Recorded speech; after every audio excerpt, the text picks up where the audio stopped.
Go. Along with Paul Newman and Warren Beatty, Steve McQueen was the biggest of the younger male movie stars of the 60s. The UK had its share of exciting young leading men like Michael Caine, Sean Connery, Albert Finney, and Terence Stamp. But of the young, sexy guys in America that were also genuine movie stars, it was McQueen, Newman, and Beatty. On the next level down was James Garner, George Peppard, and James Coburn. But for the most part, anytime one of them got a picture, it was because one of the top three turned it down. Producers wanted Newman or McQueen, they settled for George Peppard. They wanted McQueen, they settled for James Coburn. My name is Flint. They wanted Beatty, they settled for George Hamilton. I found this George Hamilton autobiography in the shitter. The next level down was up-and-coming leading men like Robert Redford, George Segal, and George Maharis, and pop stars like Pat Boone and Bobby Darin, who in the 60s actually had legit movie careers. I don't have a gun, I'm a minister. But one of the things that made Steve McQueen so popular in the 60s, along with his king of cool persona and his undeniable charisma, was that of the top three actors, Newman, McQueen, and Beatty, McQueen did better movies. I appreciate that. Once McQueen became a movie star with The Great Escape, he made a string of movies that were all pretty damn good. In the 60s, the only real dud in his filmography after The Great Escape was Baby, the Rain Must Fall. So baby, better treat me right. Baby, better treat me right. And that's mostly due to the ridiculous side of Steve trying to play a folk singer. I'm not gonna quit my music. Do you hear that, old lady? Whereas Paul Newman, for his whole career, did an incredible amount of lousy movies mixed in with some iconic ones. I mean, some of the movies Newman agreed to do over the years are really baffling. That was a lousy thing to say. No, that was lousy. That was really lousy. After Splendor in the Grass, none of Beatty's films are worth a damn before Bonnie and Clyde. Okay, maybe Lilith. But the material McQueen chose to do, compared to the other two, was consistently of a higher quality. But the reason McQueen's material was superior wasn't due to the fact that the actor was poring over all the material available and demonstrating his uncanny ability to choose projects. McQueen didn't like reading. It's doubtful he ever read a book of his own volition. He probably never read a newspaper unless there was a story about him in it. And he only read scripts when he had to. It wasn't that he couldn't read. He wasn't illiterate. And it wasn't that he wasn't smart. He could talk to you about engine displacement, how to break apart the carburetor of a motorcycle, or discuss armaments until you couldn't listen anymore. He just didn't like reading. I'm very mechanical. So who read the material? Neil McQueen. The importance of Neil McQueen to Steve's success as a movie star can't be overemphasized. It was Neil who read the scripts. It was Neil who narrowed down the material. It was Neil who was good at choosing material that would be best for Steve. Steve's agent, Stan Kamen, would read 10 scripts that were being offered, then narrow that down to 5 and send those off to Neil. She'd read those 5 scripts, write a synopsis on the material, narrow it down to the 2 she liked best, and then tell Steve the stories and explain her reasons why she liked them for him, which would usually end up in him reading the one Neil liked the most. Of course, the director was important, as was how much they were paying him and the location they were shooting the film at, but so was Neil's weighing in. Naturally, directors who worked with Steve before, that he liked, got preferential treatment. But if Neil didn't like the script, it was an uphill battle. And it was thanks to Neil's good taste and her keen understanding of both her husband's ability and his iconic persona that she steered her husband, starting with the Cincinnati Kid, into the biggest winning streak of the second half of the 60s. Neil was also aware of something that action director maestro Walter Hill told me about McQueen. Hill worked twice as second AD with Steve on both The Thomas Crown Affair and Bullitt, and then later, when he was a screenwriter, he wrote The Getaway. Hill told me, "One of the things you would have liked about Steve is that while Steve was a good actor, he didn't see himself as just an actor. Steve saw himself as a movie star. It was one of the most charming characteristics about Steve. He knew what he was good at. He knew what the audience liked about him, and that's what he wanted to give them. I really admired Steve. He was the last of the true movie stars." And it's true. McQueen didn't want to bury himself under layers of characterization, or wear false beards that changed his appearance, a la Paul Newman in The Life and Times of Judge Roy Bean.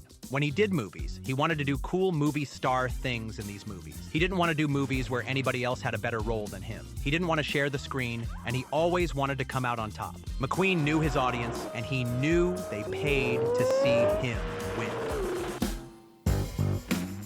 I asked Neil McQueen how the film Bullitt came about. She told me Steve had just made a deal with Warner Bros. 7 Arts to back his film production company, Solar Productions, and that was their project that Warner's wanted to start the association with. Bullitt was coming after Steve's biggest hit, The Thomas Crown Affair, and Neil thought it would be a good change of pace for him. In Thomas Crown, he was a robber. Now he'll be a cop. It took him forever to say yes. He took so long agreeing to do it. Jack Warner would call up the house and scream into the phone in my ear. And then I'd scream at Steve, "Just do the damn thing!" McQueen was famous for taking a long time to commit to projects. But the reason for his trepidation on the cop picture was his embrace of the flower child counterculture. Bunch of goddamn fucking hippies. What the? The actor started sporting love beads around his neck and wearing more hippie-inspired clothing. As Neil chuckled, Steve had been practicing free love for years. Steve wanted to be one with the flower children, and they hated the cops. He said, "They call the cops pigs. I can't play a pig." Walter Hill also described this to me. Steve felt a mysterious kind of connection with his audience. He felt they were younger and hipper than the normal movie stars. He knew they cared about the clothes he wore and the things he did in a movie, the exact cut of his blue jeans. He thought his audience was into these kinds of cool details. And Neil remembered Steve saying, "If I make this movie as a cop, my fans' heads would spin." Do you want to be a cop, or do you want to appear to be a cop? In the book Steve McQueen, Star on Wheels, author William Nolan related that Steve's daughter, Terry, gave him a string of hippie love beads as a birthday gift. Nolan wrote, he liked them so much he actually considered using the beads in a trade ad for Bullitt. Eventually, McQueen put Bullitt into production. The end result was not only Steve McQueen's biggest hit, but a zeitgeist smash. And finally, McQueen surpassing his greatest rival, Paul Newman.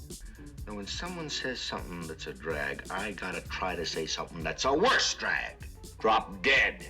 The way Dirty Harry, which Steve later passed on, took the already iconic Clint Eastwood and gave him a new level of Clint-specific iconography is what the chic, cool dude, slow-boil, fast-driving Frank Bullitt did for McQueen. Bullitt also changed the cop film genre and later cop shows on TV for good. Thanks to James Bond, it was secret agents that were the cool cats. Even private eyes like Paul Newman as Harper, Frank Sinatra as Tony Rome, Ralph Meeker in Kiss Me Deadly, and George Peppard as PJ were allowed to dress better, live in swankier digs, and generally have fun. Sounds fun. But movies about cops were all very somber, serious, and frankly a drag. The movies were all the same, the cops were all the same, and they all dressed the same in their cheap dark suits and ties with their pork pie hats and their trench or raincoats. Frank Sinatra in The Detective, Sidney Poitier in They Call Me Mr. Tibbs, Richard Widmark in Madigan, and George Peppard in Pendulum were literally interchangeable. They all could have jumped ship on their films and taken over the lead on any of the other ones without anybody noticing the difference. But everything about those movies was the same. They all could have been costumed by the same costume designer. They could have rented the cars from the same garage, and the scripts could have been written by the same screenwriter and adapted from the same book. The cases they were involved in all dealt badly with something considered provocative in the late 60s. Hey, fat. Fat! And they all struggled to have slightly more rough-sounding street dialogue, a struggle they'd lose. You son of a bitch. And almost comically, all these sourpuss cops seemingly had the same dissatisfied wife at home. Enter Steve McQueen's Frank Bullitt. Bullitt is introduced to the audience waking up in the morning, having gone to bed at 5. In snazzy pajamas he could have borrowed from Hugh Hefner. Bullitt doesn't have a dissatisfied wife. He has a very satisfied, hot piece-of-ass girlfriend in the guise of Jacqueline Bisset. When you see the police detective officially on the job, meeting with Robert Vaughn, he too is wearing a suit and tie, but a suit and tie that actually fit. And throughout the rest of the movie, Bullitt's wardrobe consists of one chic outfit after another. I mean, look, I'm not saying he'd be like a Steve McQueen kind of movie star, but, you know, he's got Gene Hackman potential for sure. Peter Yates' film doesn't quite have the same zeitgeist position it enjoyed through the last decades of the 20th century. While a lot of people born since 2000 may have heard of it, and they probably have heard about its famous car chase, that doesn't mean they've seen it. Never seen Bullitt? No. I'm old enough to have actually seen Bullitt at the cinema when it came out, which means I saw it at 6. I don't remember the movie. I remember the car chase, and that's what most people usually remember about Bullitt. But they also remember how cool Steve McQueen was as Frank Bullitt, his cool clothes, his cool haircut, and his cool Ford Mustang. So are you gay, or do you got a fella, or what? If they had a sense of the movie, they also might remember Lalo Schifrin's terrific jazzy score, the type of score Quincy Jones tried to do for years and always failed miserably at. Hater tots! The one thing they don't remember is the story. Bullitt does have a story, but it's not a memorable story, nor does it have anything to do with what you respond to in the movie. So, for most people who haven't seen the movie in 5 or 6 years, even though they've seen it a few times before, if you asked them to describe the plot of Bullitt, they couldn't do it. The comedian Robert Vaughn once told me, "I've seen Bullitt 4 times, and I couldn't tell you what the plot's about. All I know is it has something to do with Robert Vaughn." But strangely, in the case of the film Peter Yates made, this isn't a negative observation. In fact, a case could be made it's a mark of the film's inner integrity. All those other cop pictures I mentioned spend all their time telling us boring stories nobody in the audience gives 2 shits about. They forced me to kill 2 men. Where are the missing pages from the notebook? Tell me about it. They populate their boring movies with dull characters that are meant to add depth, but create only apathy. Tell me more. They bore us with scene after scene that illustrates the lead cop's dismal life, or one plot exposition scene after another about a murder nobody gives a fuck about. We don't give a shit who killed the homosexual in The Detective. Tell me about his body. We don't care who killed the hooker in They Call Me Mr. Tibbs. We don't give a flying fuck what happens to Madigan's gun. Thanks. And we know exactly who killed the wife in Pendulum. And we can't believe it takes the movie as long as it does to figure it out. Yet since Yates cares so little about the crime story at the center of Bullitt, it suggests he knows we don't care either. And that suggests a bohemian hipness that was unusual in a Hollywood crime movie. A light Hitchcockian thriller could ultimately be laissez-faire about the MacGuffin, but not a violent, bloody cop picture. 2 keys to cinematic gold, Steve McQueen and fast cars. For the record, the plot, taken loosely from Robert L. Pike's novel Mute Witness, deals with San Francisco cop Frank Bullitt, Steve McQueen, and his partner Del Getty, Steve's pal Don Gordon, who are given an assignment by the smarmy assistant district attorney named Chalmers, a deliciously oily Robert Vaughn, to guard his witness, Johnny Ross. Chalmers wants Ross to testify at a big commission against organized crime Monday morning. In fact, he's the publicity-seeking ADA's big star witness, so a lot of emphasis is put on keeping him alive through the weekend. But the location that was chosen to stash Ross is compromised. While one of Bullitt's men sits in the hotel room guarding Ross, 2 hitmen, one with a shotgun, appear at the door and blast the cop and the witness. The witness soon dies in the hospital, but Bullitt covers up his death, spiriting his corpse away from the hospital to convince the killers that Ross is still alive, so that they'll try again before the weekend's out. Meanwhile, he has to dodge the DA and his powerful friends in the department, who want Bullitt to produce the witness they think is still alive. Now, just me writing that out sounds like a pretty nifty plot. And it is, but I just took more time explaining it than Yates does in telling the story of the movie. Is that your explanation? No, I didn't say I was gonna explain myself. What's unclear, especially during the middle section, is exactly what Bullitt's up to, or why he does half the things he does. And if you think about it later, some of the things he does don't make sense, at least not narrative sense. But as you watch, as you follow him breezing through San Francisco, it makes emotional movie sense. One of the producers of the film, Philip D'Antoni, would also make The French Connection a few years later, and he followed the same narrative strategy in that film as well. The audience doesn't know what's going on half the time in The French Connection either. We know Popeye Doyle's after the French guy with the gray beard, but none of the procedural shit means anything to us. It's just lively, busy, and sort of exciting, like Yates's film.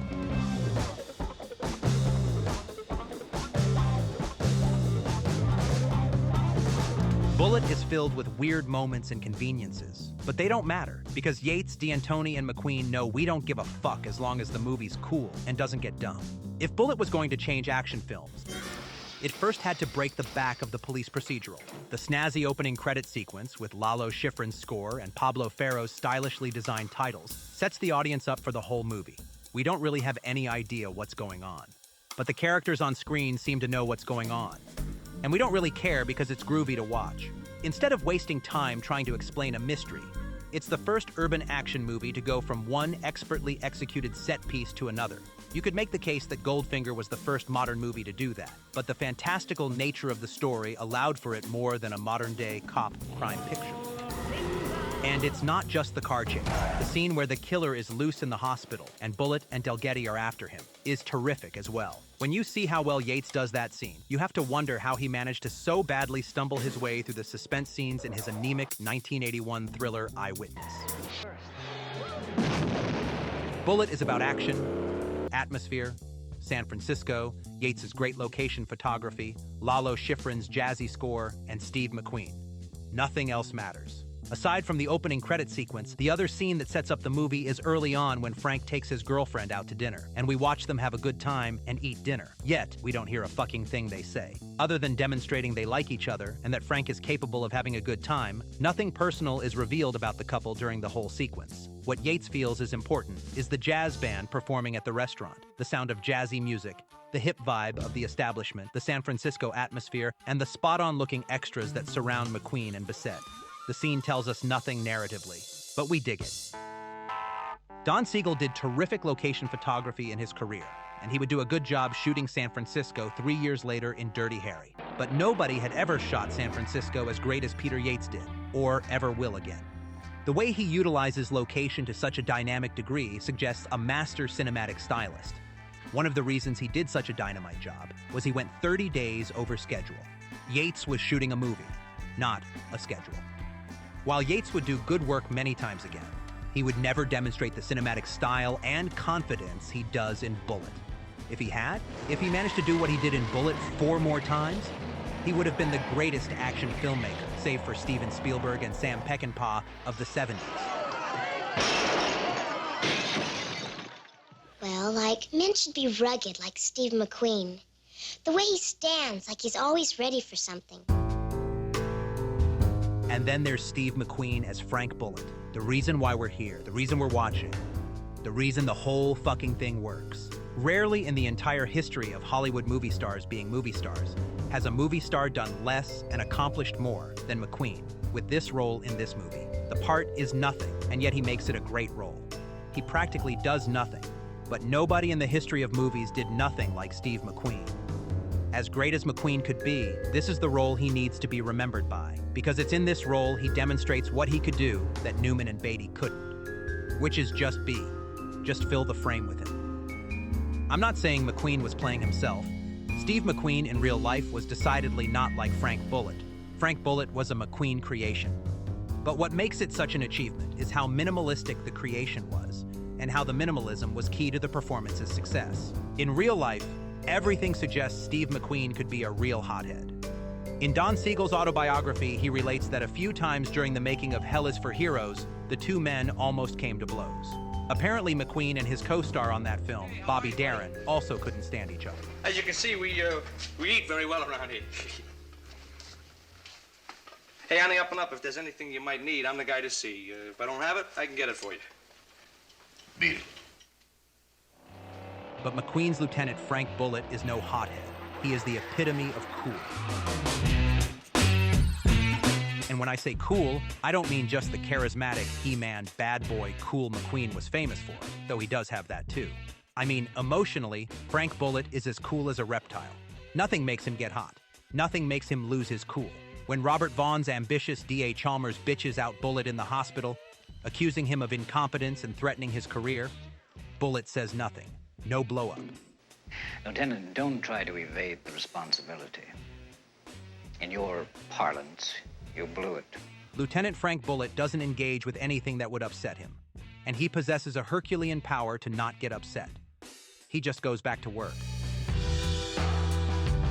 I wondered how much this minimalist design of the character was in the script. I asked Neil McQueen, since she was one of the first people to read the material, how different was that first script compared to the finished film.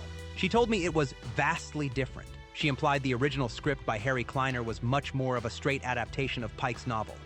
But then McQueen and his partner at Solar Productions, Robert E. Relaya, brought on Thomas Crown Affair screenwriter Alan Trustman, and they just built a movie around Steve. But Yates doesn't employ the old movie star trick of having everybody else overact, while the lead underacts so he comes across as cooler and more in control.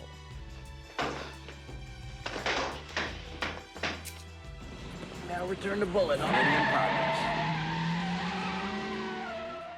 The ham and phony dramatics that always accompanied the supporting players in their stock roles in cop movies were stripped away by Yates. Now go back and get into uniforms where stupid slobs like you belong. Robert Vaughn, in his own way, is as effective in his role as McQueen. Vaughn never overplays his smarmy, oily act. He never makes a meal out of his provoking dialogue. I'm sorry, I can't find Mr. Rose's medical chart. It's evidently been misplaced. Or appropriated. Appropriated? All right, I'll inform the administrator. Thank you very much. Like McQueen as Bullitt, he finds his own register, his own monotone, and never veers off course. And this stripped-down level of playing even extends to Don Gordon as Bullitt's partner, Del Getty. I've never liked Don Gordon. I don't care if it's his dirty cop in the Mac.